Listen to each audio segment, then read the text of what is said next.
In order to become the one that brings everybody back, you need to be optimized. You need to be optimized as a person, as a tactical athlete, and as a simple human being. But how do we do that? Well, our guest today is going to help us answer that question. You are a warrior. 321 status. What kind of vehicle is it? You are the very best your nation has to offer. 911. Multiple shots fired. They're asking you to lead. 5. We need a Bearcat. It's up to us. So 133. I need somebody that's got a visual on where the shooter is. You must be sound in mind, body, and spirit. 42, where's the officer down? I have a rescue helicopter that wants to land and help. This is the podcast that will make you the one. Copy running eastbound. The one that will bring everyone back. Trouble, we have shots fired. Give me backup now. Because no one else is coming. We're going to have an officer shot. 100 block of East Street. Suspect is down. This is the Squad Room.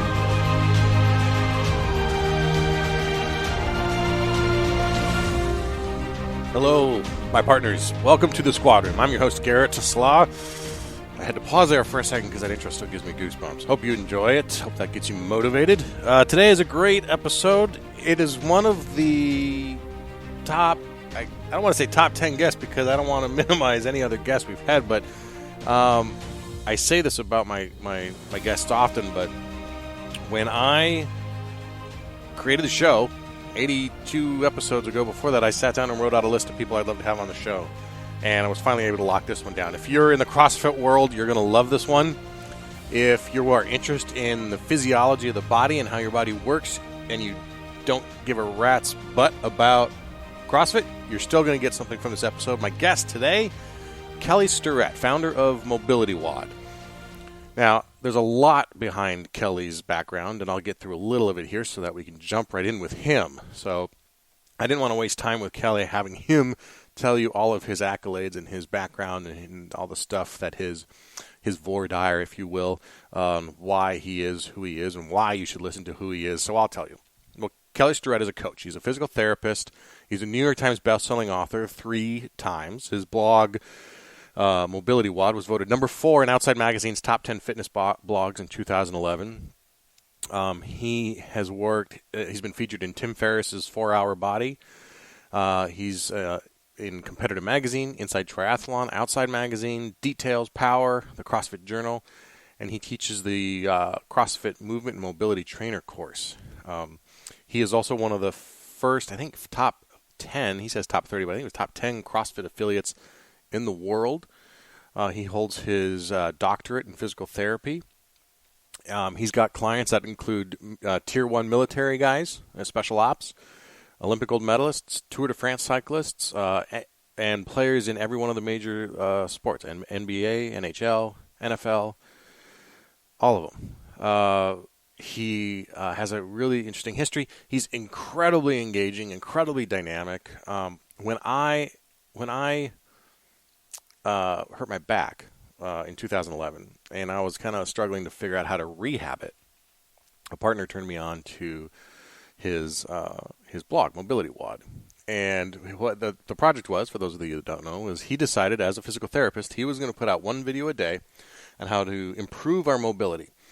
And as a cop coming off an injury and off of, at that time, about 7 years on the job, I was stiff and not as limber as I was as a young 20-something. The gun belt can do massive damage to you. And I learned that through Kelly, but I learned how to fix it.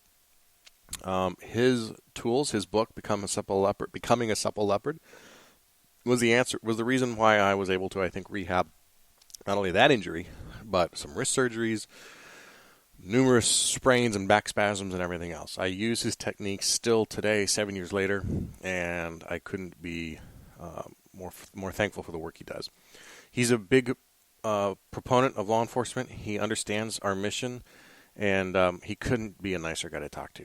So we'll get to Kelly in a second. But I wanted to share something else, too, because I know I took this break from the Squad Room to kind of revamp the show, rework that intro, work on a new angle for some of the shorter episodes, and wanted to come back with a power punch, and was prepared to do so, and had a lot of stuff lined up.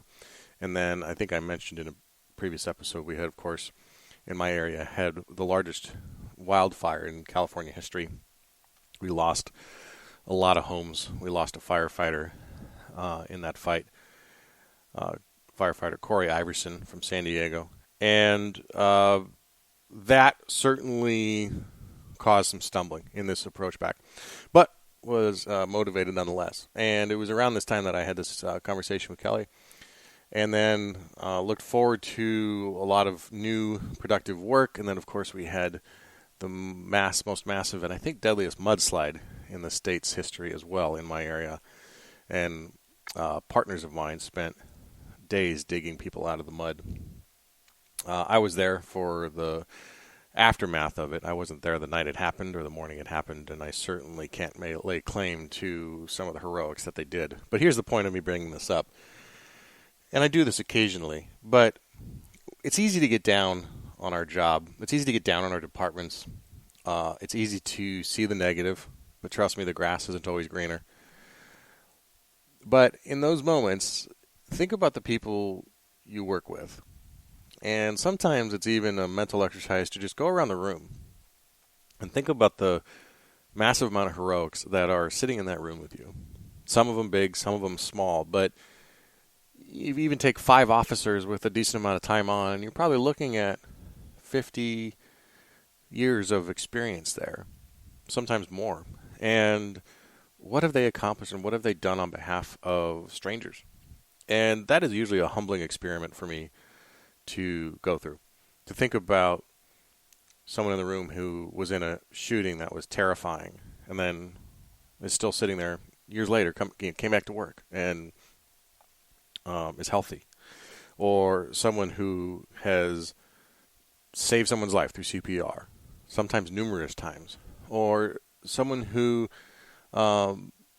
maybe not necessarily a shooting, but did something or confronted something that was seemingly insurmountable and succeeded. I get a lot of inspiration from that. And I'm lucky to work with some people who are never short of inspiration for me. So it's with that I move forward with this episode, thinking about some of the amazing work that I'm lucky to be surrounded by. You know, I've had a relatively unscathed career, so I won't take credit for anything. Outside of a few injuries, nothing life-threatening or career-ending, I've skated, truthfully, but I'm always amazed by the people who come in to do this job. And I know that there's a lot of people who are listening to this who aren't quite yet in law enforcement. You're applying, or you want to be, and you're in school and you're working on it. And I get lots of messages from those kinds of people as well. And I'm always amazed, despite all the hardships and despite all of the work that is ahead of them, and in work in ways that they can't yet know. The work it's going to take in your marriage, the work it's going to take with your kids, that there's still people willing to raise their hand and say, send me. And that is, to me, the definition of the one. And so thank you to all of you who are either currently in law enforcement, have been in law enforcement, or planning to be in law enforcement, for being part of that group that I get to look to and that I'm lucky enough to be included in. All right, enough sappiness. Kelly Starrett, founder of MobilityWOD, author of Becoming a Supple Leopard and Ready to Run. Check out his blog at MobilityWOD.com, and I will check in with you after the interview. Kelly, welcome to the Squad Room. Thanks for being here. Oh, absolutely. My pleasure. I want to start this with a thank you because, I haven't had many guests on this show where I can say directly that you have impacted my life in such a positive way, obviously for the better when it's positive. And I want to tell you why for just a brief second and have the audience understand why I say that. So in 2011, I was in a bike accident, mountain bike accident. Full search and rescue call out. I was about 2.5 miles up on this pretty treacherous trail. I had a broken back, a separated shoulder, 4 fractured teeth, and a whole bunch of tendons in my head that had been strained or torn off. I'm not laughing. It hurt. I'm horrified. Right. So yeah, by the time I landed and rolled to a stop, I realized I had a bad problem going on in my back. Fast forward a little bit, and I'm struggling to get back into shape so that I can get back on duty. That's right. And get back into a patrol car. And a partner of mine, actually, my former field training officer, a guy who has been following you for longer than I have, pulled me into an office and started showing me YouTube videos of this guy doing mobility exercises on the internet. And I started following you, and that led me to a CrossFit gym here in town that shared an ethos on flexibility and posture and proper movement that I then was able to incorporate into a new workout program and was introduced to CrossFit. And by 2013, 2014, I was stronger and healthier than I had ever been in my teens or 20s. Oh, love it. And it was because of the rehab I learned from you and the prehab that I then implemented in my life. That's why I say I don't have many guests that I can say directly have impacted my life in such a positive way. So thank you for that. There's many things after that too, wrist surgeries and things like that. But we'll get to that. Let me just say that we have always operated on the assumption of, a couple key principles. One, if you give people better information, they are smart enough to figure it out and know how to do it unequivocally. And I think as a medical community, as a performance community, sometimes have felt like we needed to shield the Joe public from the truth of the complexity and yet simplicity of what's going on. And it turns out not necessary at all. People are infinitely smarter than we give them credit for. Number two, I'll unequivocally say that we think it's your human right and responsibility to know how to just do basic maintenance. That's like welcome to being a human being. And when those two powerful forces combine, what turns out is we hear this story a lot. That someone gave me agency back, someone shifted loci of control back. I didn't understand how to make my body work better. And all of a sudden I realized that I had direct input into my quality of life, the levels of my pain, how I could move, and ultimately the quality of my life. It's radical. I want to jump right to that question then. I've used your books and your videos to rehab a lot of stuff, but starting with that accident there. And what I've found when I go to a lot of physical therapists or the rehab people, the kind of cookie cutter answer I get is, well, you got to strengthen your core. I dealt with back strains for a long time. For a long time I was dealing with back strains like any cop. You got a gun belt and you're sitting like that, your back gets strained. Well, it was because you're weak, obviously. So the answer was always strengthen the core, even though I was deadlifting, well, not great, but over 300 at least, a little bit. Yes, strong enough to certainly sit in a car and interact with the public. So I got frustrated because I knew more, like you just said. I knew more from reading your material and watching you that wasn't the answer. And I finally was able to find a PT who spoke the same language as you and who said, no, man, this is like you're getting a burning sensation in your thighs because the gun belt's pushing your hips forward and it's tightening your hamstrings and all of that load is now on your quads. That's why your quads feel like you got forks of fire in them. That guy is the one who was able to rehab me. What are the questions we should be asking of our local medical community when we're looking for those people who can prehab us and rehab us? Well, put it this way.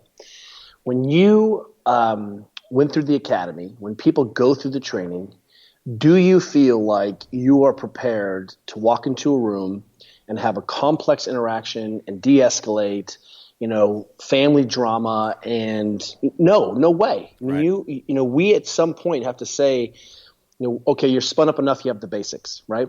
And what I'm trying to point out is that everyone comes from some school of thought, right?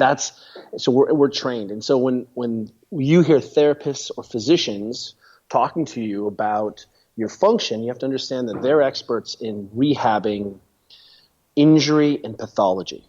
They're not experts in function, not experts in turning the dial up. They're experts in getting you functional again so that you can go about your activities of daily living. And that's a crucial aspect of that. And so what ends up happening is that when you come on in and you're saying, hey, I have this complex movement-related problem, that's not part of our training at all.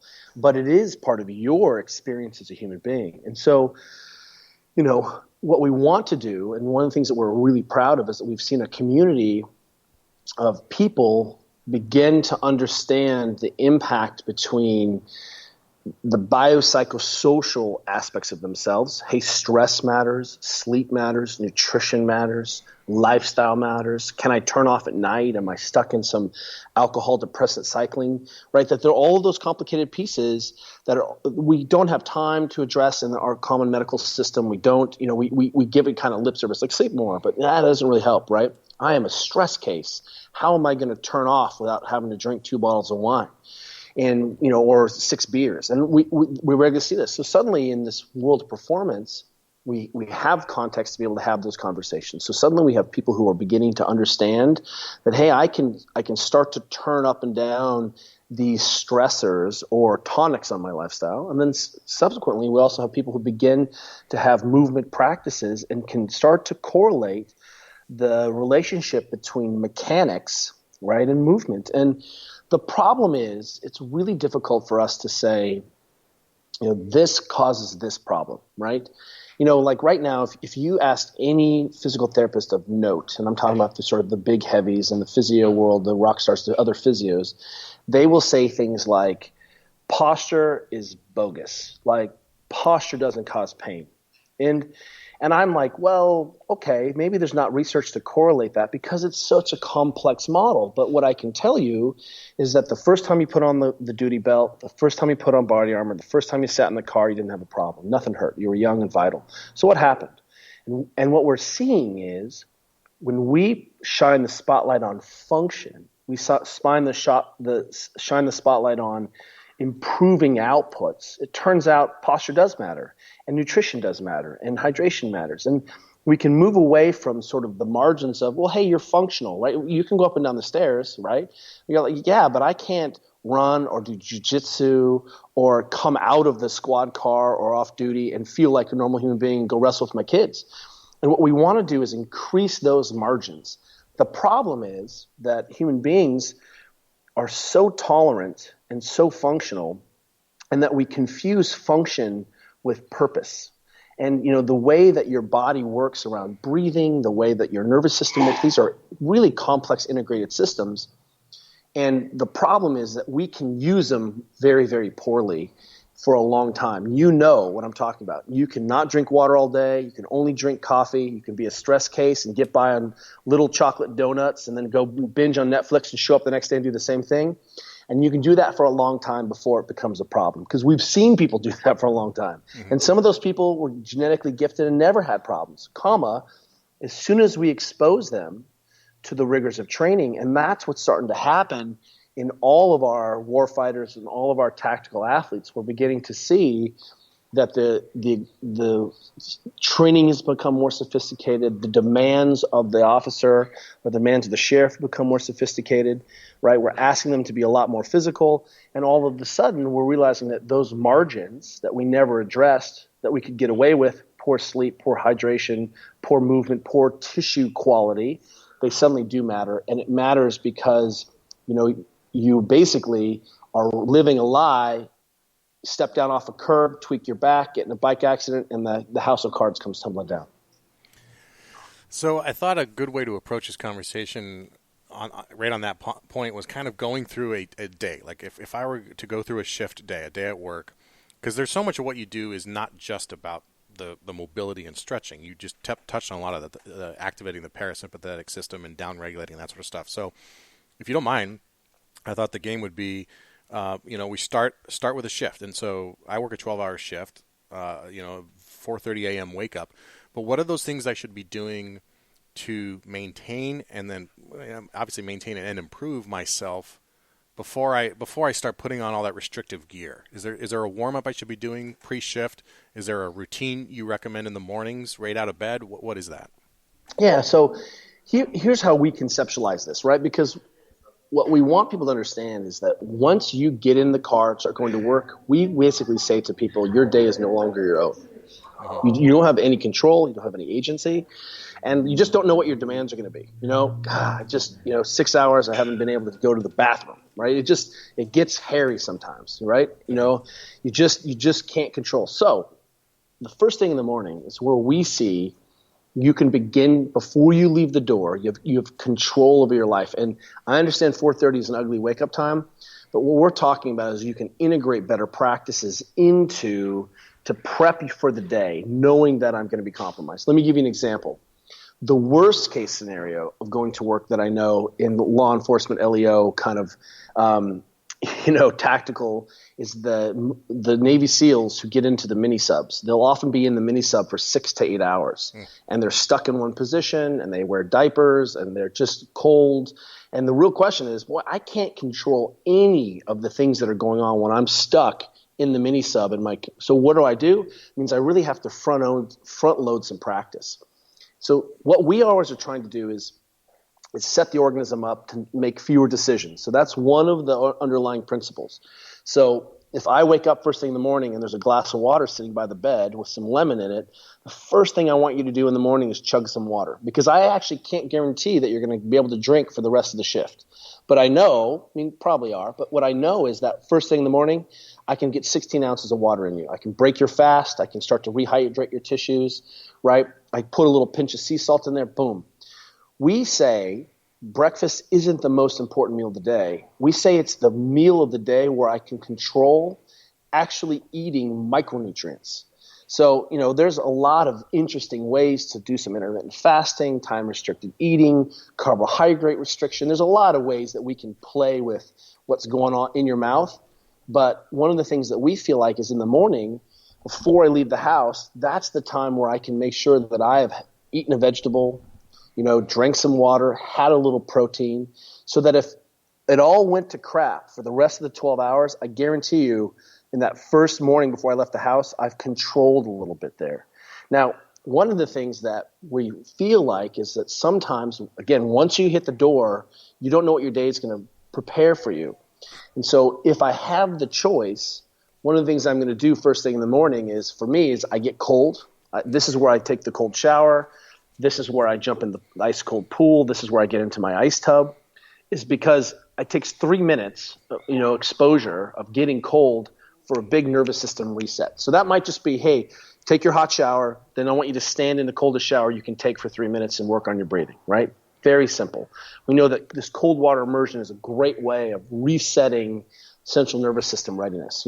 Drink your coffee in the shower as you're going. You've already chugged some water, right? You've got some eggs on the stove. You're going to eat a vegetable, on the drive-in.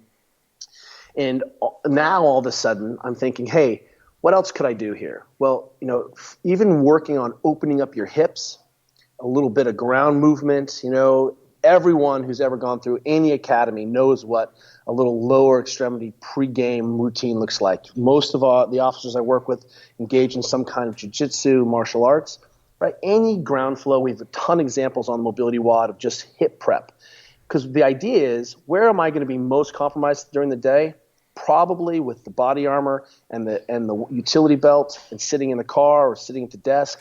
I'm going to be hip tight. So if I just spend a few minutes opening up my hips before I left to work, I know that I'm going to be less compromised or feel it less. And all of that, everything I've described, takes an extra 10 minutes max, right? So we haven't backloaded you even more. But now I'm thinking, okay, I go to work, and now I'm just saying, how can I control the day? Well, if I bring Little Debbie snack cakes with me in the car, you know what I'm going to eat in the car? Little Debbie snack cakes. So we basically try to make ourselves control the environment. Hey, my goal is to drink more water in the car. Let's make sure that there's more water in the car at the desk, right? And even if I can't control the nutrients that I'm eating, what I can control is, hey, I can get more activity in them during the day. One of the things that we see is, I think, tricky for a lot of car-based patrols is that we go from 0 to 60. Mm-hmm. Sit, go out and interact, right? So any chance I get where I can get out of the car, get up from the desk, we are not huge fans of big activity trackers. We don't necessarily want people to quantify every aspect of their life. But I guarantee you, one of the biggest problems we're seeing for all of our athletic communities, even the tactical communities, is that they're not moving around enough during the day. And that sets up a whole bunch of tissue quality problems. So if I'm not moving my muscles, then I can't decongest my lymphatics. And guess what? Tissues get stiff. You ever sat in the car all day and get out and you have puffy ankles? That's what I'm talking about.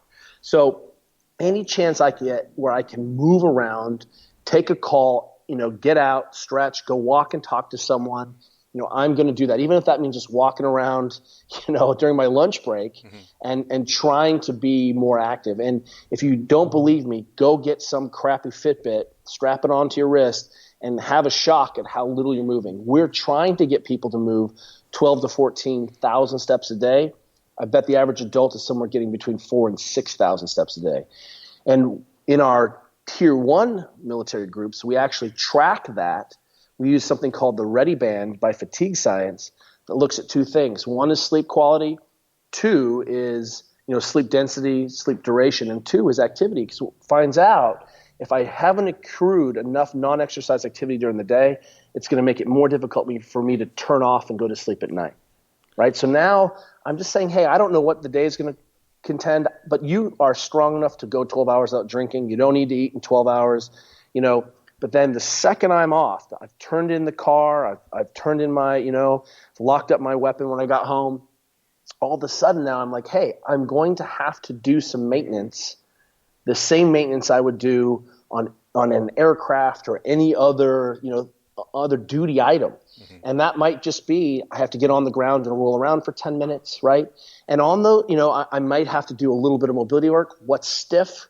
How can I address that? And what we want people to do is realize that for every session of training, or let's say for the officer, any session on duty, you owe me 10 minutes of mobility work, down regulation work, breathing practice, soft tissue, grinding, hip openers, T-spine work, something on the back end. So basically that's our simple ratio. One training session, one work session, one 10-minute session. And you can even see this where our helicopter pilots, they're in these wretched positions all day long. We know you're mechanically compromised. The only reason that's going to be a problem is if you don't address it. And I'm the first person to have been given that little lip service until I spent multiple days wearing body armor and multiple days carrying an 11-pound rifle with body armor on and a helmet. And I suddenly was like, oh, this is the problem. I understand. And so what it means is when I get back to the house, I'm hanging out with my family, but I got to be rolling around doing the PM so that I can get the preventive maintenance so I can be ready for the next day. And then suddenly, instead of storing up a weeks of dysfunction and then trying to clean it up at the end, I'm just getting these little micro doses during the day, and it all works. And you'll notice in there, I have not talked about exercise once. Yeah, absolutely. So a question I've had, you talk about like moving around on duty, and I work a primarily foot beat right now, so I'm walking up to 5 miles, 6 miles a shift. Oh, brilliant.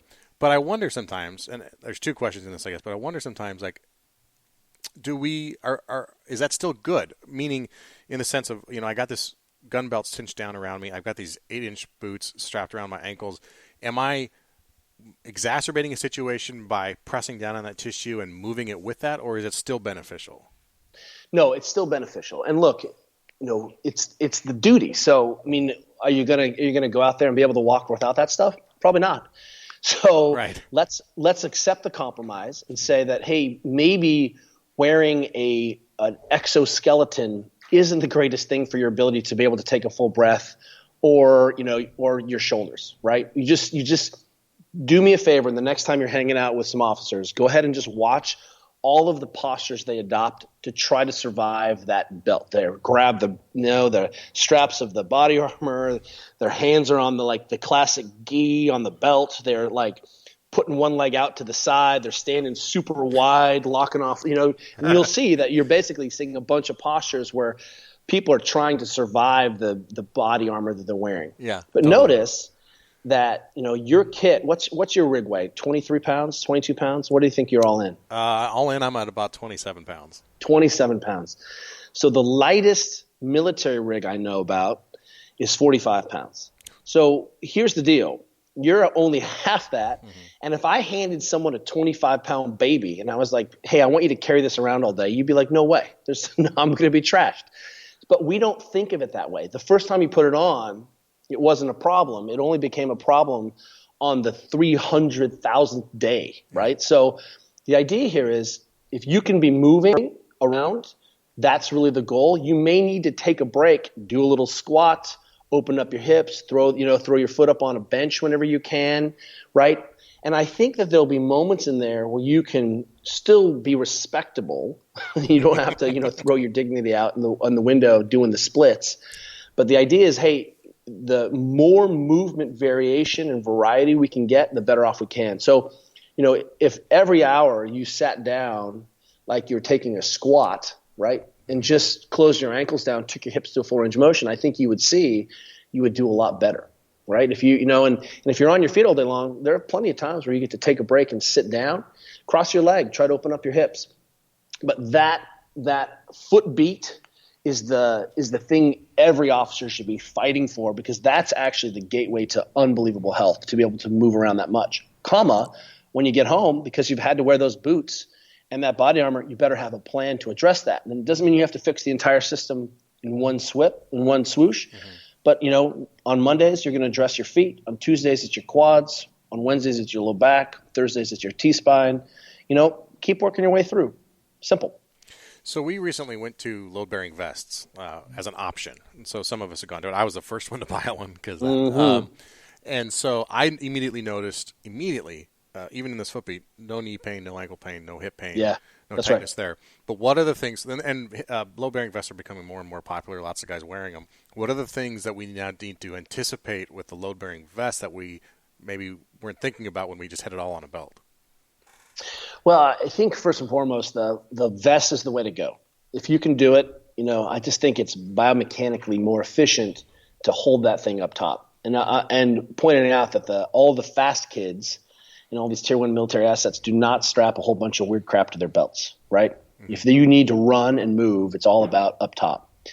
So, I think the idea though is, hey, we're going to see restriction and stiffness in the thoracic spine. So get, working on hanging. This is why a movement practice has to regularly take your body through these full ranges of motion. You've got to work on thoracic extension. Even just rolling over a foam roller at home, put your arms over your head, put that white foam roller in the middle of your thoracic spine, right in the middle of your back, lock off and hold the edge of the couch, then try to break your middle of your back over that roller. Take some big breaths there. That's what I'm talking about. So what you're going to see is anytime we see loading, we tend to see internal rotation of the shoulders. The T-spine starts to become flexed. Right, and that's a little bit of what we end up seeing, especially since you guys can't shift a ton of that stuff to the back. It's on the sides and the front. Mm-hmm. And so what you're going to have to look at is, hey, am I going to start to compromise more through the front of the shoulder?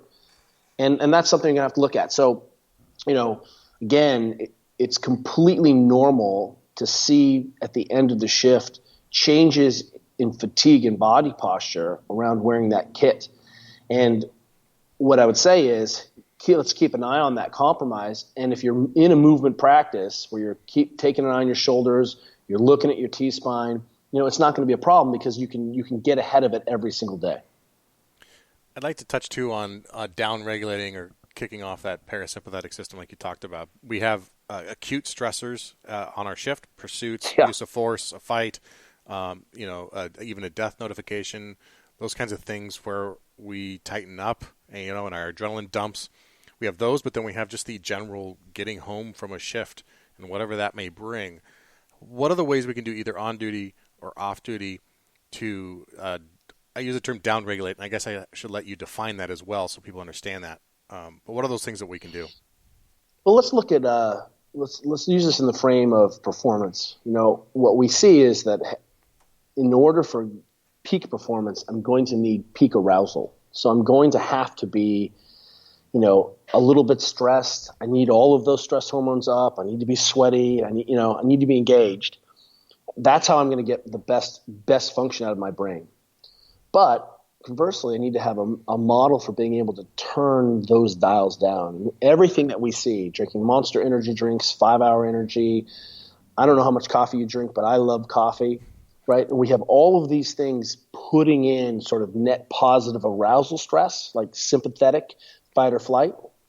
And what we're seeing is that we haven't given athletes or tactical athletes or even people the tools to say, all right, it's great, let's turn off that system and let's turn on the off switch.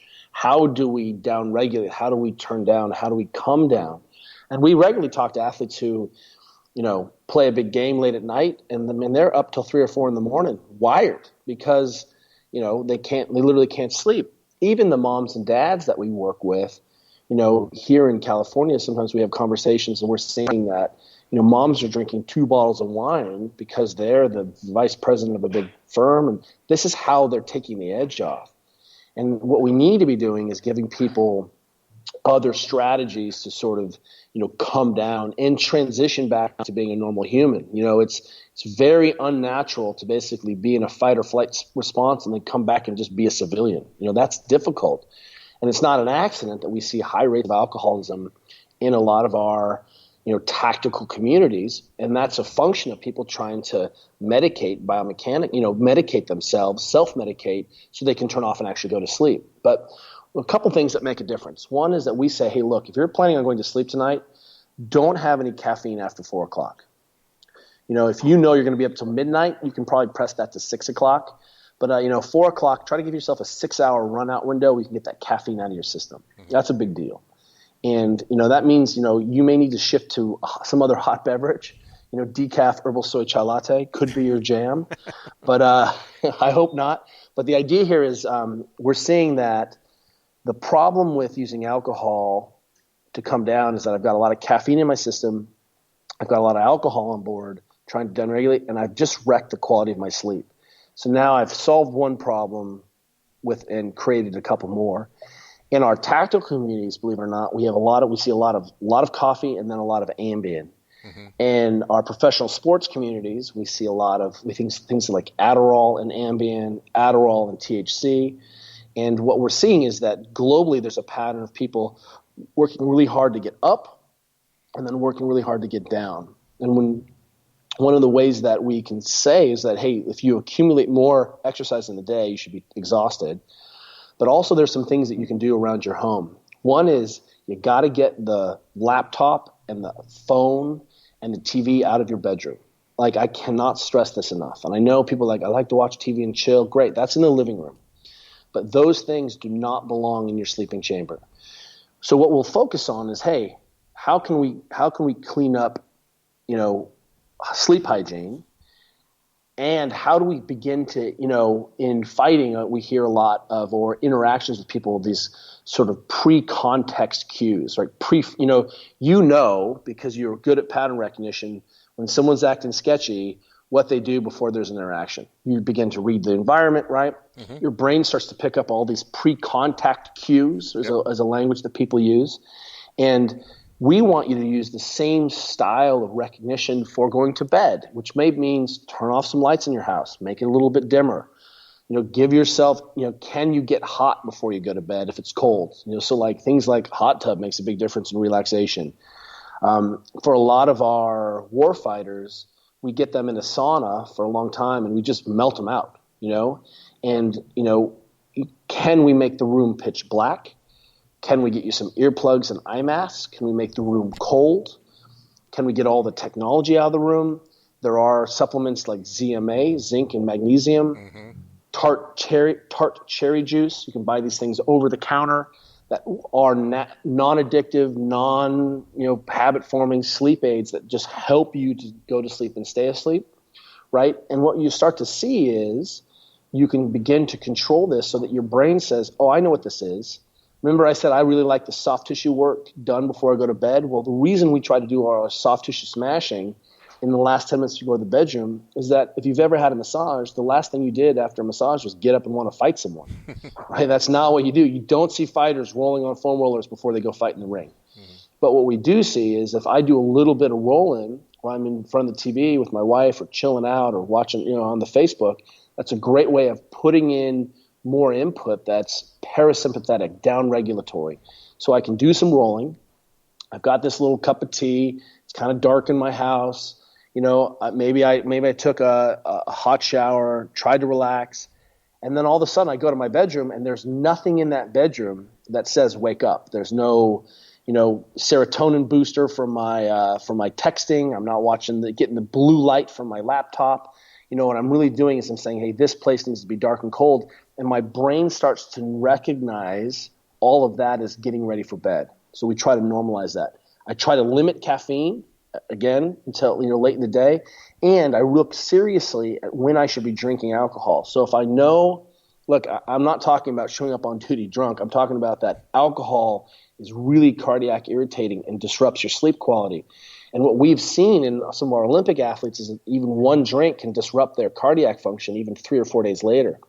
So if I'm a really stressed animal, what I don't want to do is put a bunch of other stressors on top of the system. Instead, I want to pull stressors out. So what I'm telling you is to go have 6 beers is on the weekend when you're off duty and you're really relaxed and you can sleep in.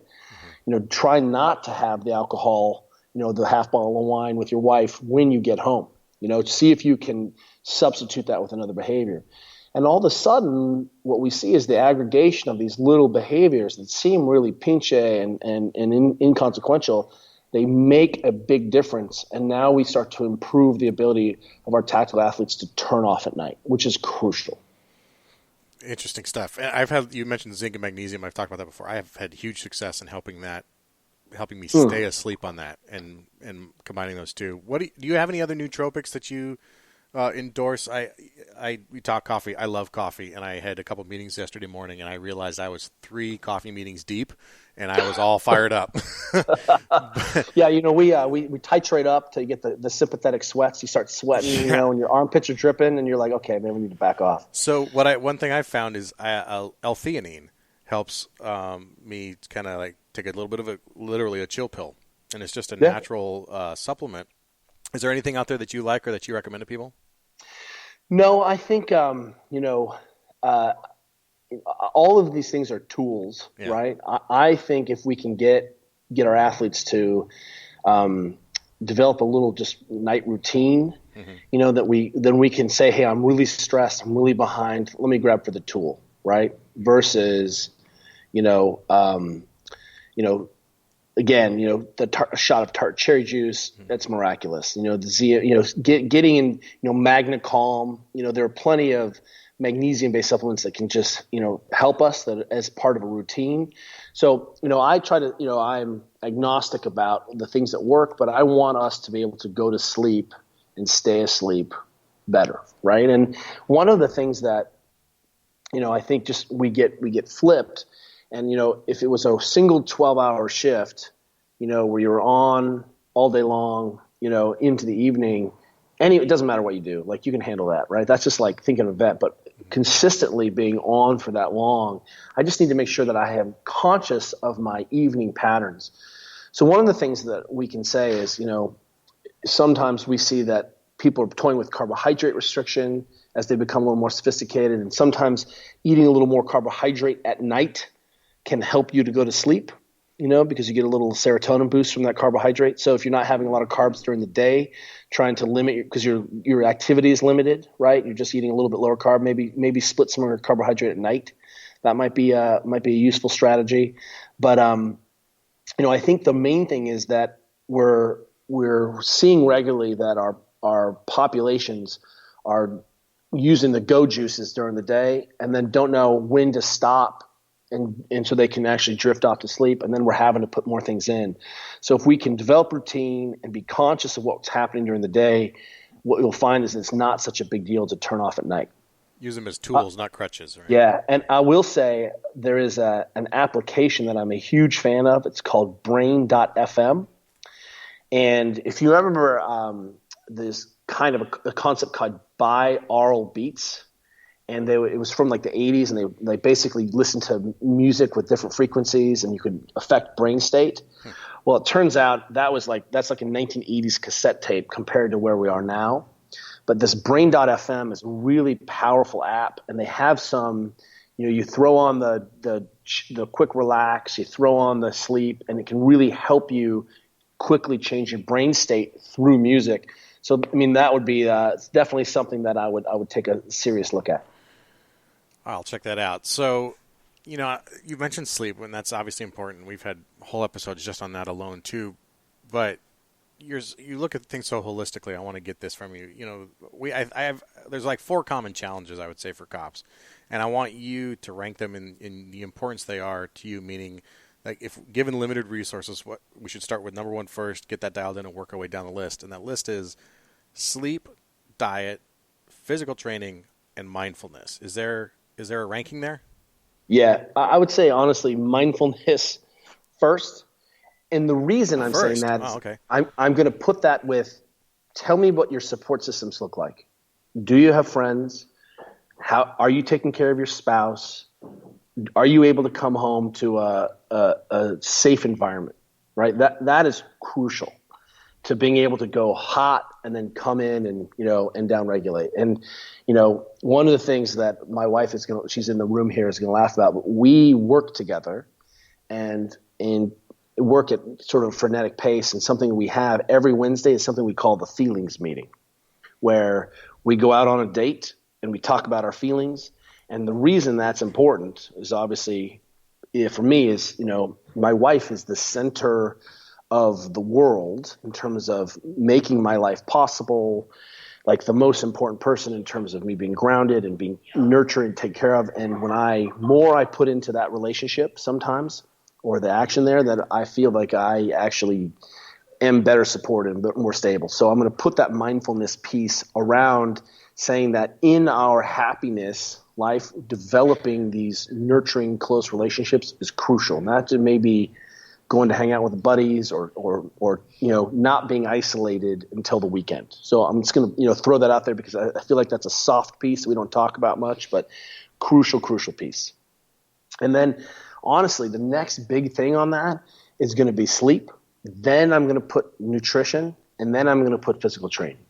And the reason is I don't think you need to be that fit or that strong to be a good officer.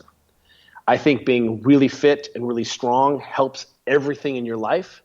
But if you're sleeping and eating right and taking care of these other things, I'll prioritize that last, especially if I can get some activity during the day. If you gave me 3 solid 1-hour training sessions a week, we're going to kill it. We're off to the races. If we can get 5 days of activity a week in addition to our training, great. But, sometimes if part of my job isn't to train, if during that 12-hour shift I can't train, well, then I'm going to use that 12-hour shift to get as much non-exercise activity as I can. And that's going to be good enough for that day, right? So if you walked 10K, 10 miles, 6 miles a day, call that physical activity. Put in a little mobility work, eat some vegetables, eat like an adult. And guess what? On the day where you have those physical reserves, go smash it. But what I would say is, we are treating sometimes our tactical communities like professional athletes. And I'm like, well, how much do you need to deadlift to be an excellent officer? I probably, if you could pick something up, if you can drag the body, you're probably pretty strong enough. More importantly, that you have good technique and that you're working on a physical practice that works to restore positions and mechanics. I mean, if you did jiu-jitsu a couple times a week, I guarantee you're fit enough to do your job, right? All you need to do now is swing some kettlebells and do some pull-ups, go for a run once a week and you're going to be in there. So, I think we have I would prioritize some of the maybe softer sides around nutrition and sleep and stress.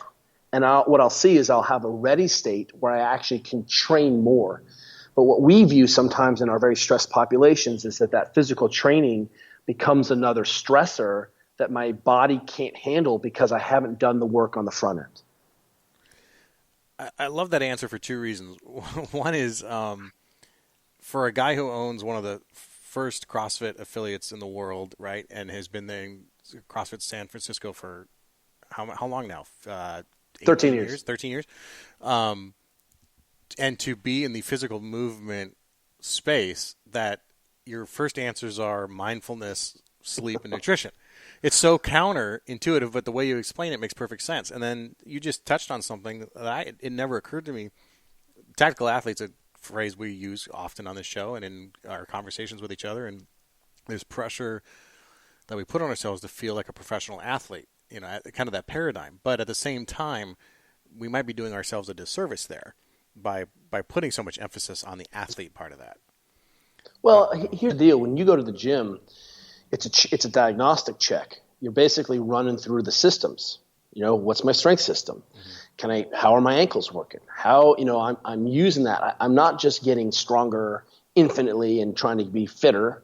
That doesn't, that's part of it. Those are side effects of working on position mechanics. So it's vital that we have a physical practice. But what I'm telling you is that if you put those emphases up front, you're going to find that you actually can do more training. And that's the irony here, is that when we don't prioritize, when you eat like crap because you're stressed and sleep deprived, when you have a dysfunctional home relationship and it's stressful and you don't have nurturing relationships and you're not sleeping right, I can tell you what's going to happen if you came into my gym, and I'm working with any one of the dozens and dozens of professional teams that we work with, from All Blacks to Cirque du Soleil to Major League champion baseball. We see everyone's dirty laundry, and what I'll tell you is I'm always trying to create a ready state for my human beings, so that we can go do more work or we can handle more stress. That's the goal. And when I start to organize that conceptualization, what you're going to find is you get off shift and you're like, you know what I want to do? I want to go train. I'll meet you at the gym. I'm going to go sneak into class. I'm going to go spin. I'm going to go for a run. And you're going to feel like doing it. And training is not going to be one more thing you have to do. We have managed somehow to suck all the joy out of training. But training is like, it's the cherry on the cake. I mean, you go to the gym and you should be able to get a big pump, and, you want to go to Pilates, you do that. And if, you like to smash big weights, I want you to be able to survive your work environment so that you can then go show up and do that. And there are some things that aren't going to be enjoyable for all of us. I'm a terrible runner. I've been working on running for over a decade. And, I run because I think it's vital to be a human being, but it's not going to be always my first choice. Right. But, I still can be in a situation where I take satisfaction from the technical abilities and really enjoy it, but it sucks. So, but the more I am prepped and ready in my day-to-day life, I'm gonna get on the other side. And the way we structured our day, let me give you an example, real world example, for just a civilian. Yesterday I walked my daughter to school. Right, it's about like 2 miles there and back for my wife and I. I'm able to have a cup of bone broth out the door. It's easy. It's a powdered bone broth. I eat some vegetables, or, I have some micronutrients. I worked all day, had a meeting, had to go out to dinner, 0 time to train, nothing. But because I was able to control these other aspects of my day, I was able to walk, I was able to eat right, then I'm like, just chalk that up to, this day I couldn't get something done, but because all these other things were done, it's not a failure of a day. I like that. I want to get your opinion on the training we actually do, because I've had strength and conditioning coaches on who are of the opinion that if you have a stressful job like we do, or you've had a acutely stressful event for the day, your training shouldn't also be stressful. You don't want to stress out an already stressed system. What's your opinion on that? I agree with that, but I also agree that sometimes we're going to need to get some work done, right? But I don't have to do the same work volume. So if you're telling me getting your heart rate up for 10 minutes is going to be so stressful to you, then we have real problems. You're horribly out of shape and you're a hot mess, right? Yeah. But it doesn't mean I have to redline and smash myself.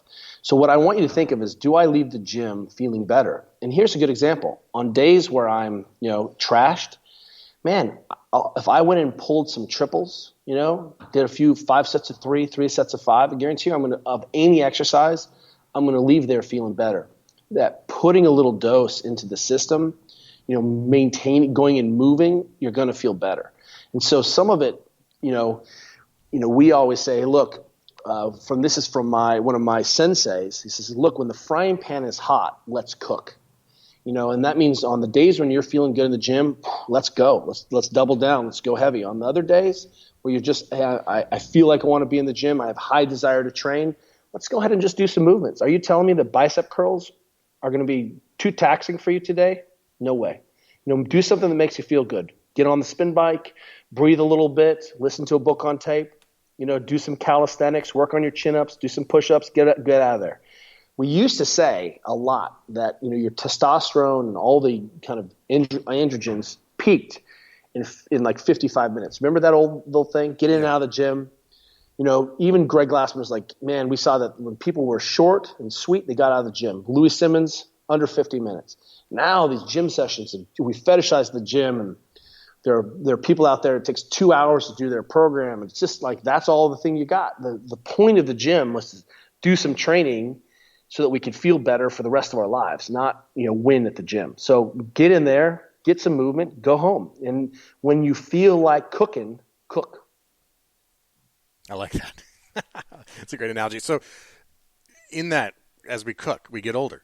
I just turned 40. Is there any? You're such a youngster. Youngster, you're not that. We're about the same age. Is there any truth to the myth that I shouldn't be lifting heavy as I get older? Should I be doing more of a lightweight, high rep thing? No way. In fact, you should be lifting heavier as you get older. Explain that. Look, we need to, and this is all relative. But if the goal is to remain intact, I need to put your bones under some load. I need to put your tendons under some load. What ends up happening is we chase ourselves around in the circle because what we've said to everyone is you can't get too strong. I'm like, well, that's actually not true. What we should be developing is all of these capacities simultaneously. And at some point, you can be strong enough. That means that I am able to take my eye off of that piece and be able to work. I think every male human being on the planet should be able to lift 400 pounds up off the ground. Like, that's a really reasonable goal. And, if you can front squat 225, we're cooking. Can you strict press 75% of your body weight? If you can't, what are we talking about? You can't bench press your body weight? We haven't even hit some strength goals. But, there's no reason why we need to become weaker. What we'll do, though, is we may not respond as well to volume training, right? So, for example, my model, I'm almost 45. My model is that any lifting day, there's always some steady state cardio in between. Because what we used to say is like lift triple, right? Get a heavy triple, rest 3 to 5 minutes in between sets. Instead of resting in between sets, I go jump on the bike. I row 1,000 meters. I row 500. Right? I go for. There's a lot of things where I can do where I can superset, where I'm getting my tissues hotter. If you come and do floor press with me, like bench press, we're going to floor press 3 to 5 reps heavy, but then we're going to row 500 in between. And 10 rounds later, when you've done 10 triples and rowed 5,000 meters, let me know how that feels. You're going to be just covered in sweat and feeling good. Mm-hmm. So. One thing I've always wanted to, if I ever had the opportunity to ask you directly, and here I got it, is, just like a lot of cops work 12-hour shift, a lot of the military guys, the athletes, we all have only 24 hours in the day, right? And I now work at a station that actually has a gym on site. It's cobbled together by the employees' equipment, so it's pretty bootleg, but it works. It works, gangster. And I get about an hour to work out, and so I always wonder.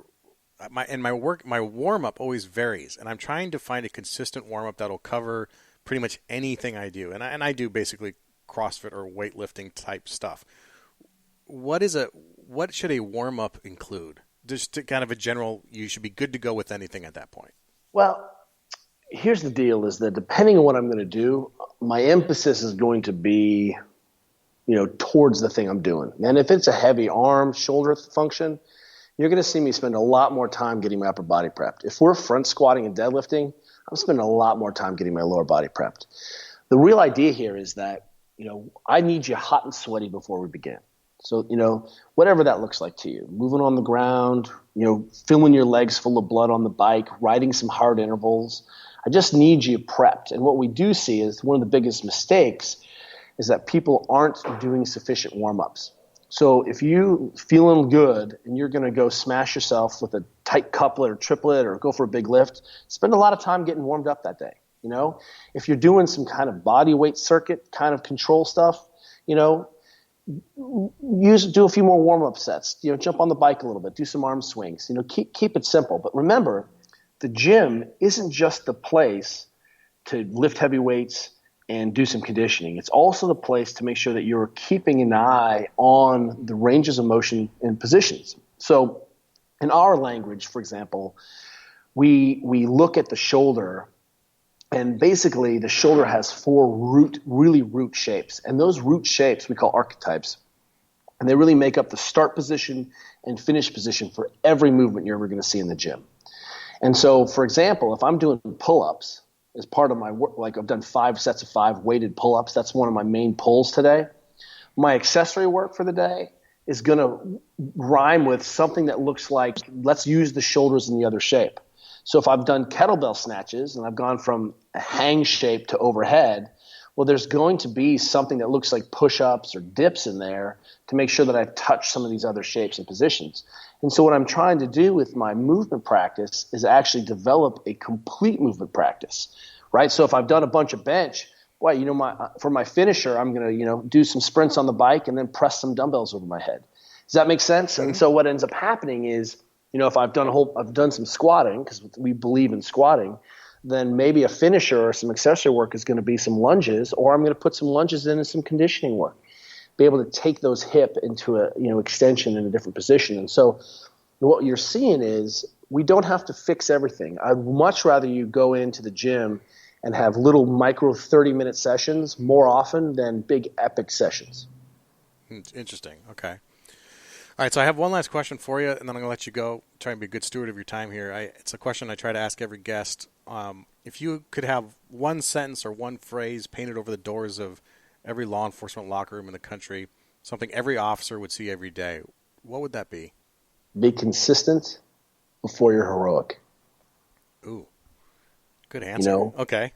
And it's we romanticize we romanticize and dramatize the sort of ends of what it means to be a police officer, and it's the middle ground where that's how many relationships develop every single day, how many times you stop and talk, so we can take that model of like all the small pedestrian consistencies we do to work in a community, to develop those relationships, to know the shop owners' names, to work at the schools. That's the consistency, not the heroism.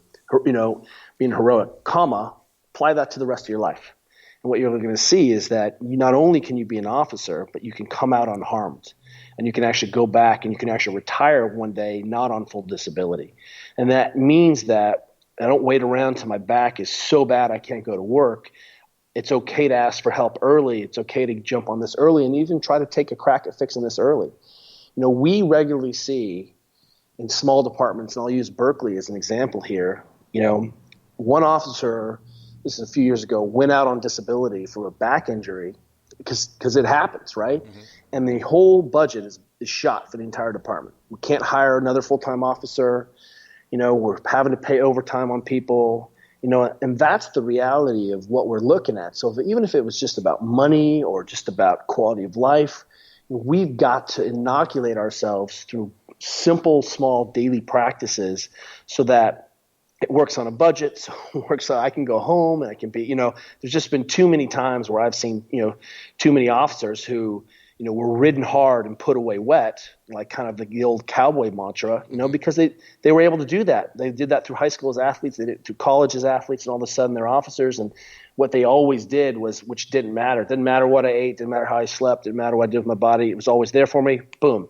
I have some kind of mechanical breakdown, and I can't do my job, and I can't feed my family, and I can't assume my identity in the world, and that really creates a crisis. And it's much easier to have these little interventions every day. Fantastic. Kelly, for the people who are new to your work, maybe this is their first introduction with you, where can they find out more about you? We are at MobilityWOD, and that's the word mobility, and then WOD as in workout of the day, MobilityWOD.com. We've got a daily follow-along video where you can do some down regulation. You can do soft tissue work. We'll take you on an adventure that I lead, a 10-minute adventure every day.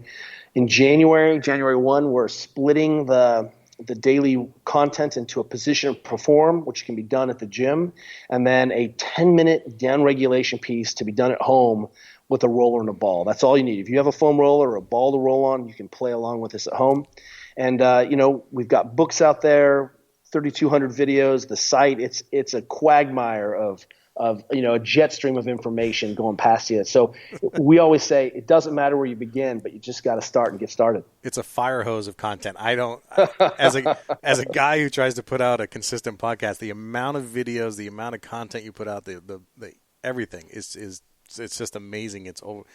It's so impressive. Of course, we'll put links to everything in the show notes for this episode, so people can go to thesquadroom.net and find this episode too if they can't remember or look those things up, or they're driving or whatever. They can go to our website. And we'll post it.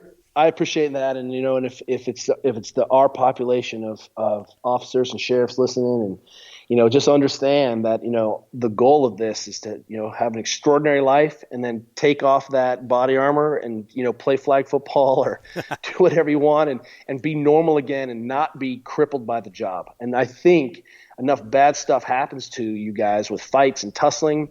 That's going to happen, but we know that. Aside from that, a lot of the problems associated with the mechanics of being on the front line means that, that's all preventable maintenance. It's all preventable disease. It's a great positive message. Kelly, thanks for being with us today. Appreciate your time. Absolutely. My pleasure.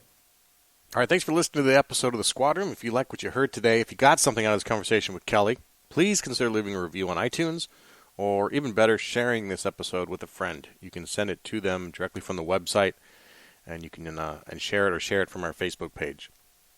The reviews really help spread the word of the show and help us get out there and reach more officers that need to hear more of this information. To keep up to date, you can text the Squad Room to 44222 to get signed up for our mailing list directly from your phone. You can also follow me on Instagram and Twitter at the Squad Room or on Facebook.